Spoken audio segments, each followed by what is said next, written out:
दोनों में इंजन तो नीतीश कुमार ही थे। तो जब इंजन ही फेल है तो कोई भी डबल इंजन लगा लीजिए कि 4 इंजन लगा। जब पहला ही इंजन फेल है तो जितना डब्बा रहेगा सब उसमें गोल ही रहेगा। कराना है न, इनको तो खाली उस पर राजनीति करनी है। जातियों में समाज बटा रहे, सारा समाज अशिक्षित अनपढ़ रहे, तभी तो किसी 10वां फेल 9वां फेल आदमी को कोई नेता मानेगा।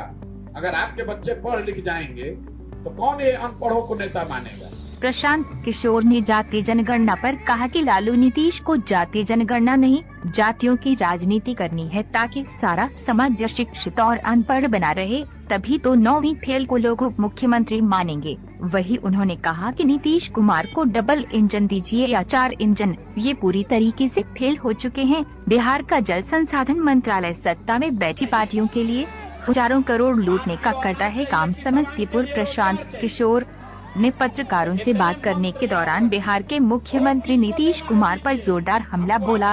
उन्होंने कहा कि आज बिहार का जल संसाधन विभाग है जिसे सफेद हाथी कहते हैं, उसका काम ही यही है कि बाढ़ में पैसा कमाओ, सुखाड़ में पैसा कमाओ और दोनों से जब न हो तो जल जमाव से पैसा कमाओ। बिहार में जल प्रबंधन विभाग नहीं है, जल को प्रबंधन विभाग है। बिहार की 50% जमीन बाढ़ से प्रभावित है और बची 50% जमीन या तो सुखाड़ या फिर जल जमाव से प्रभावित है। दोनों में इंजन तो नीतीश कुमार ही थे। तो जब इंजन ही फेल है तो कोई भी डबल इंजन लगा लीजिए कि 4 इंजन लगा। जब पहला ही इंजन फेल है तो जितना डब्बा रहेगा सब उसमें गोल ही रहेगा।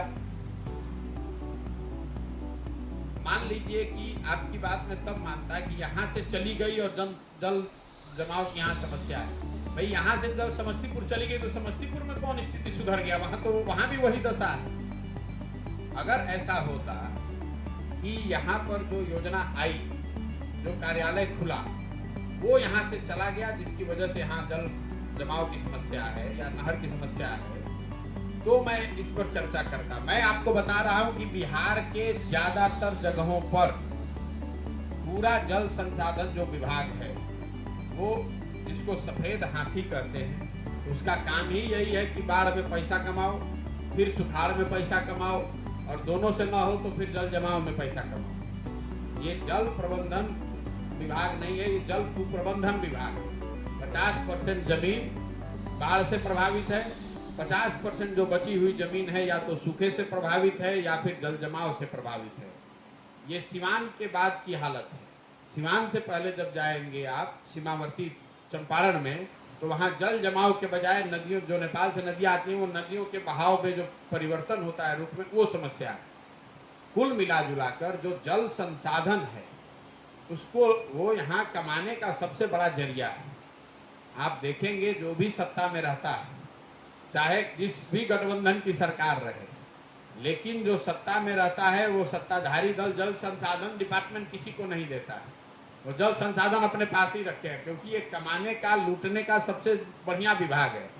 इसलिए कि रोड में अगर चोरी कीजिएगा तो कम से कम लोगों को दिखेगा कि रोड नहीं बना। जल संसाधन ऐसा विभाग है कि बाढ़ आया, बाढ़ के नाम पर हजारों करोड़ रुपए लूट हो गई, आपने बता दिया काम हुआ था, बाढ़ में सब बह गया, अगले साल फिर वही काम। तो ये लूट का फुल प्रूफ डिपार्टमेंट है। हसनपुर अकेला नहीं है, और यहाँ पर वो कार्यालय आ भी जाएगा तब भी नहीं सुधरने वाला है। कार्यालय आ भी जाएगा तो वही दशा रहेगी।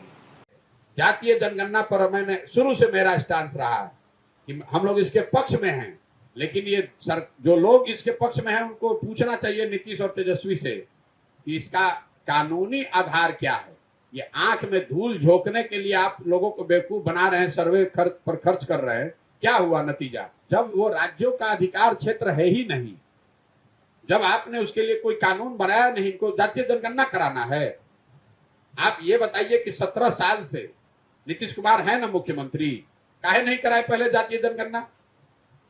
15 साल लालू यादव थे ना यहाँ पर मुख्यमंत्री, आरजेडी की सरकार थी ना, तो उनको किसने रोका था जातीय जनगणना कराने से? अब ये ज्ञान हुआ है।